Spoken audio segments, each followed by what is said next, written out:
What's happening, everyone? Hope you're having a good day. So, somebody asked me a question the other day on one of the live streams that they pretty much wanted, an answer that was shot out of a cannon. We were kind of talking about daily driving the Tundra, daily driving no matter what Tundra you have, not just the Platinum Pro in the driveway. What are three needs attention items for me as a daily driver? So, of course, there are things that we always hear about the Tundra that people want changed for their daily driving needs. Number one being MPG. So I kind of left that out. And as a quick on-the-spot answer, I kind of gave three that I want to talk about with you real quick. And then I would love to hear what you guys think as a person who daily drives the Tundra yourself. So three quick needs attentions for me, more or less interior stuff. Number one, let's talk about the front parking sensors, and the sensors just need to be louder. So what I mean by the front parking sensors, and I felt this way when I bought this truck, this Tundra, this Platinum, and my father felt this way when he bought the 2018 Tundra. They're not necessarily front parking sensors. They're more sensors on the sides. So front left, front right. When I first bought the truck, I thought they were head-on front sensors, and when I was pulling in my driveway, well, to be honest with you, I almost hit the FRS. So I probably should have read my owner's manual on that one, but I feel like, especially at the Platinum and 1794 price point, they should be true, actual front sensors. I mean, it can't hurt to put two more sensors right there in the front. But also, sharing with that is louder sensors.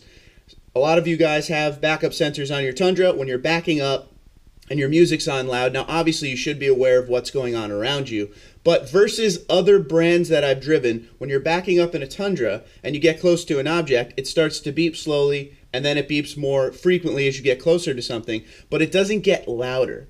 So other vehicles I've been in, when you put it in reverse, you start backing up and you get closer to whatever object is behind you, it kind of takes over the radio control. So like if you had music going really loud, all of a sudden it'll, quiet the music down a little, and the beeping gets really loud and kind of overtakes, so everyone is paying attention to it in the car so you don't hit whatever you're backing into.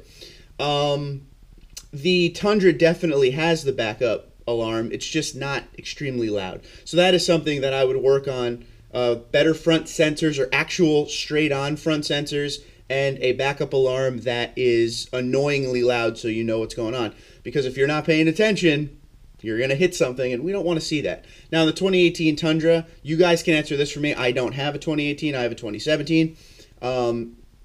It has the radar cruise control and all that, and it'll brake if you're about to hit something. But I'm pretty sure it won't brake if you're about to hit something from behind, so let me know on that one. But number two for me is the interior button placement. Some of the buttons in the truck are kind of annoying to get to. And what I'm talking about are the buttons that are more to your right above your knee, left and right around the steering wheel. Now, most of those buttons you're not going to need when you're driving, and that's cool. But the button to lower the rear window on the Crew Maxes down there, you kind of got to feel around for that. If you're dealing with your trailer brake control, you're going to have to, kind of take your eyes off the road to figure out what you're doing. The other day, I got my truck back from a service, and the parking sensors, and I think it was just the parking sensors, and the blind spot monitoring was off. Now, there was no indicator that told me on my little screen that they were off. So thank God I was paying attention. The little green lights that are on the buttons weren't on. But when I went down to turn it on real quick, I really had to take my attention off the road, and that's never a good thing. So I guess some indicators for those lights and some buttons that are easier to get to, or just put everything down in those buttons that is stuff you wouldn't need when you're driving. But yeah, that was one thing that kind of freaked me out. I had a car coming up next to me, and when I looked in my side view mirror, I still will look back on both sides. I don't trust the computers, And there was a car there, but my light wasn't on. I was like, why is that? And I looked down, and because, they shut it off for service or whatever. So that's one thing that I feel like we could do a little more work on, is the interior button placement. Also, like the heated and cooled seats are under the radio, which is fine, but they're just little small obscure buttons. I don't know. There could be a little more done with that. Now, that kind of transfers into my third needs attention on the Tundra, and that, my friends, has a lot to do with the infotainment screen and that just whole area of the truck. Now, I'll be honest with you. Let's talk about the controls for heat, cooled, dual climate control and all that. Now, if you're in an SR5, you have the old school knobs that you turn done deal, turn the heat on, that's it. If you move up into a limited, platinum, 1794, and what looks to be soon to be the TRD Pro 2019 will have this as well, you kind of get a digital readout of your HVAC and everything that's going on. Now, there's nothing wrong with that. It does look good. It works. You can get your temperature exactly how you want it. If you're married, you know what I'm about to talk to you about right here is like how you want to feel in a vehicle with air coming at you is not how your passenger/wife is going to want to feel with her temperature. For me, Michelle is always cold. Okay, so she always wants the heat on. When I'm driving, I always want to be as cool as possible. So dual climate control, that is the best. That is the great reason for dual climate control, and it actually makes a difference and everybody's happy. My problem is, even owning the truck for almost a year now, you still have to focus so much attention to the dual climate control to get it to do everything you want it to do. Whereas the SR5 is just old school, turn a couple knobs, you're getting what you want.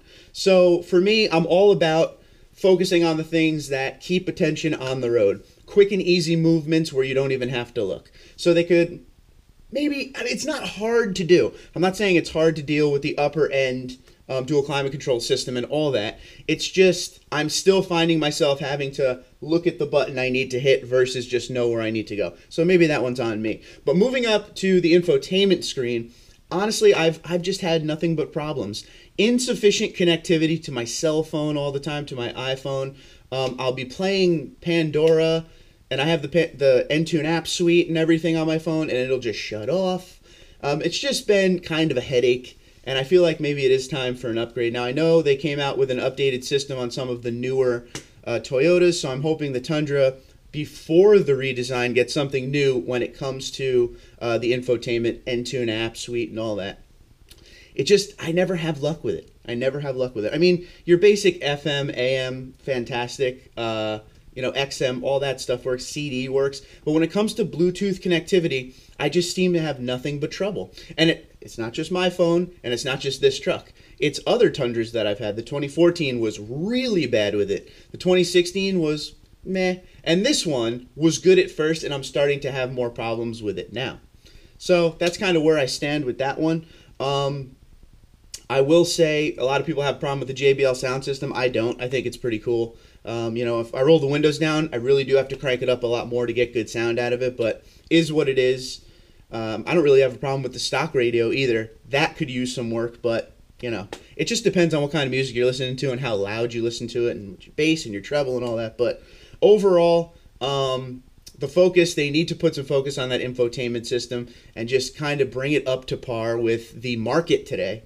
Because every other brand has an amazing infotainment system, overall. I mean, a little more futuristic looking, a little more up to date. So I would like to see them update that. Now, Intune App Suite, I will say this is very easy to get around, again, without looking. I can keep my eyes on the road and get where I got to go. It's a very simple system to and from to get where you got to get with and everything. So they don't necessarily need to change 1,000,000% of it. Just get it to the point where it's always going to work and it's a little bit faster, and maybe upgrade the graphics a little bit. So those are my gripes right now on my 3 needs attention. Now, I didn't go over the whole truck. This, like I said, this was a question on a live stream, kind of a shot out of a cannon question, and these are some answers I thought about when daily driving came up. The things that I deal with every day when I'm driving inside the cab.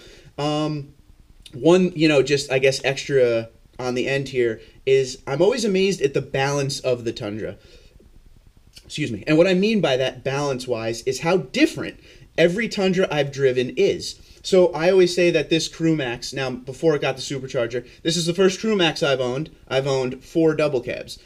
Driving a Crew Max and then going from a Crew Max right to a double cab right after, the Crew Max and double cab don't even feel like the same truck. Sure, they're both Toyota Tundras, but they don't feel like the same truck, the same model. It's very weird. To me, the Crew Max is a lot more heavy. It's kind of lumbers on itself a little bit, a little top heavy. And then when you get into a double cab, it's like, oh my goodness, this thing's lightning. So I don't know, the balance of the truck just seems very unique when it comes to all the trucks that I've driven from all the different brands and things like that. When you go from one cab to another, the Tundra is definitely different when it comes to that. But that's what I got so far, guys. So I'd love to hear what you guys think. What are your needs attention items on your list for the Toyota Tundra? Let's talk about it. And obviously we have the live stream tomorrow, so we can go over what everyone said. So I look forward to seeing you tomorrow night Wednesday night, that is, 7 p.m. Eastern on our live stream. We will talk about your answers here. Comment below the video, Twitter and Instagram at TundraDude34. You guys have a fantastic day.